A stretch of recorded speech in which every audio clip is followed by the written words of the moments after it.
Assalamualaikum warahmatullahi wabarakatuh. Selamat pagi anak-anak cerdas dan berkarakter. Hari ini kita berjumpa kembali.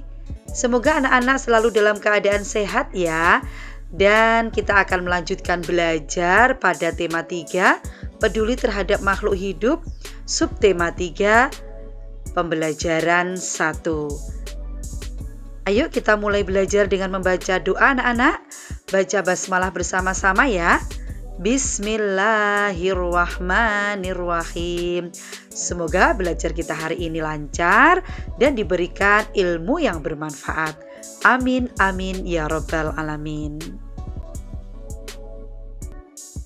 Tujuan pembelajaran yang akan dicapai oleh anak-anak pada tema 3, subtema 3, pembelajaran 1 adalah sebagai berikut.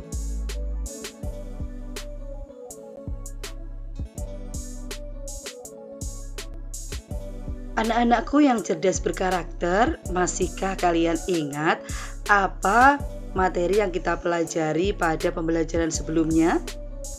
Ya, kita belajar tentang wawancara ya. Kita melakukan wawancara dan kemudian menyusun laporan hasil wawancara. Nah, wawancara merupakan tanya jawab dengan seseorang yang diperlukan untuk dimintai keterangan atau pendapatnya mengenai suatu topik. Pewawancara biasanya akan membuat laporan setelah melakukan wawancara. Laporan hasil wawancara sebaiknya memuat bagian-bagian berikut. Yang pertama, latar belakang. Kedua, maksud dan tujuan. Yang ketiga, topik wawancara. Keempat, waktu dan tempat kegiatan wawancara. Kelima, laporan hasil wawancara. Dan yang keenam, kesimpulan.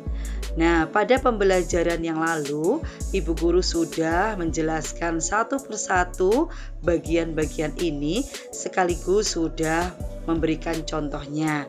Nah, bila anak-anak ingin mengingat kembali, silakan bisa memutar video pada pembelajaran sebelumnya ya.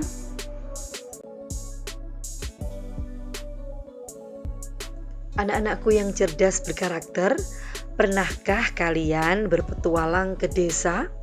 Bila pernah, sama tidak ya dengan petualangan yang dilakukan oleh sahabat alam kita?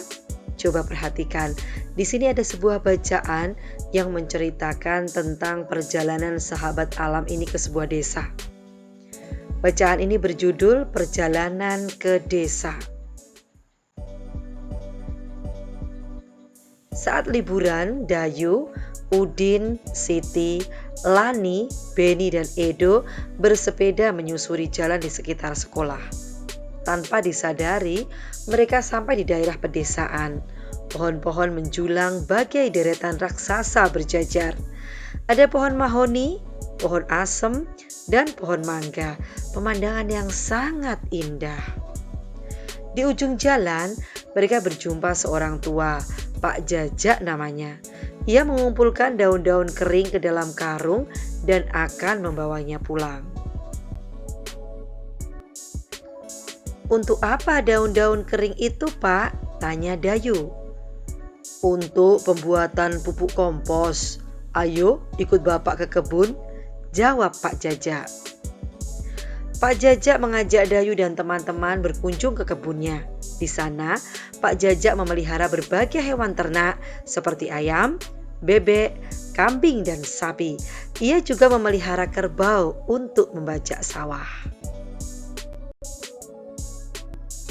Pak Jajak bercerita bahwa daun itu bahan campuran untuk membuat pupuk. Caranya, sampah daun kering itu dicampur dengan kotoran hewan ternak, ditumpuk dan didiamkan. Sekitar 2 bulan, campuran itu akan hancur menjadi pupuk alam yang disebut kompos. Pupuk kompos ini disukai petani karena murah, mudah dibuat, dan sangat baik untuk meningkatkan hasil panen. Jelas Pak Jajak. Pada bacaan di atas tadi menjelaskan tentang Pak Jajak yang memelihara berbagai hewan ternak. Dari hewan ternak itu didapatkan kotoran yang kemudian dicampur dengan daun-daun kering. Pak Jajak membuat pupuk kompos dari bahan-bahan itu. Hal itu menunjukkan bahwa Pak Jajak memanfaatkan segala apa yang dihasilkan oleh sumber daya alam hayati. Apakah sumber daya alam hayati? Sumber daya alam hayati adalah segala kekayaan alam yang dihasilkan oleh makhluk hidup dan dapat dimanfaatkan untuk mendukung keberlangsungan hidup manusia. Nah, sumber daya alam hayati ini anak-anak dapat berupa tumbuhan dan hewan. Sumber daya alam yang berupa tumbuhan disebut sumber daya alam nabati. Salah satu contohnya adalah pohon mangga yang dirawat dengan baik akan menghasilkan buah yang dapat kita makan. Sumber daya alam yang berupa hewan disebut sumber daya alam hewani. Salah satu contohnya, ayam yang dirawat akan menghasilkan telur dan daging untuk diolah menjadi bahan makanan. Selain mendapatkan manfaatnya dengan merawat hewan dan tumbuhan, berarti kita telah mencintai lingkungan.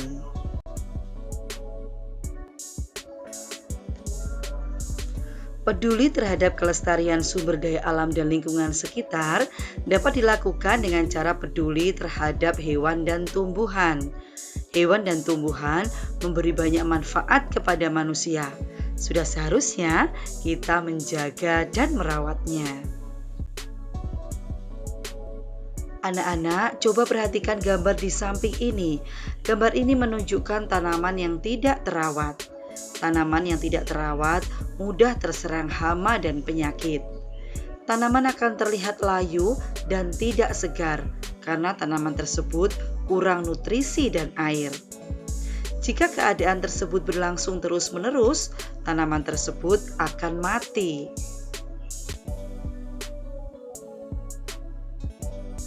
Begitu juga dengan hewan. Jika hewan ini tidak dirawat dengan baik, maka akan mudah terserang penyakit. Misalnya, burung merpati yang sakit dapat menularkan penyakit ke makhluk hidup lain. Selain itu, kandang dari burung merpati yang jarang dibersihkan akan menimbulkan bau yang tidak sedap. Jika burung merpati didiamkan tanpa perawatan, maka burung tersebut akan mati. Nah, anak-anak, perhatikan tabel di bawah ini.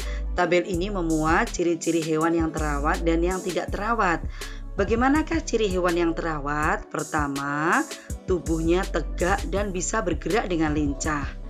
Yang kedua, bulu atau rambut terlihat bersih dan mengilat. Jika dipegang dan diusap tidak mudah rontok. Mata yang terlihat jernih, terang, dan tidak keruh. Sedangkan hewan yang tidak terawat, ciri-cirinya yang pertama, tubuhnya cenderung lemas, lunglai, dan tidak bertenaga. Ciri yang kedua, bulu atau rambut terlihat kotor, kusam, dan rontok. Dan ciri yang ketiga, mata berair atau bernanah sehingga terlihat keruh, bahkan tidak bisa melihat. Sekarang, coba anak-anak amatilah gambar di samping ini. Setelah itu, jawablah 4 pertanyaan berikut. Yang pertama, bagaimana keadaan tanaman dan hewan di samping? Yang kedua, menurutmu bagaimana ciri-ciri tanaman dan hewan pada gambar di samping? Ketiga, bagaimana sikapmu jika menemukan tanaman dan hewan seperti gambar di samping? Dan yang keempat, jelaskan cara merawat tanaman dan hewan peliharaan agar tumbuh dan berkembang dengan sehat. Selanjutnya, perhatikan tabel berikut. Anak-anak, salinlah tabel ini pada buku tulis tematik kalian ya. Pada kegiatan 2 ini, kalian diminta untuk memberikan tanda centang pada sikap yang pernah kamu lakukan.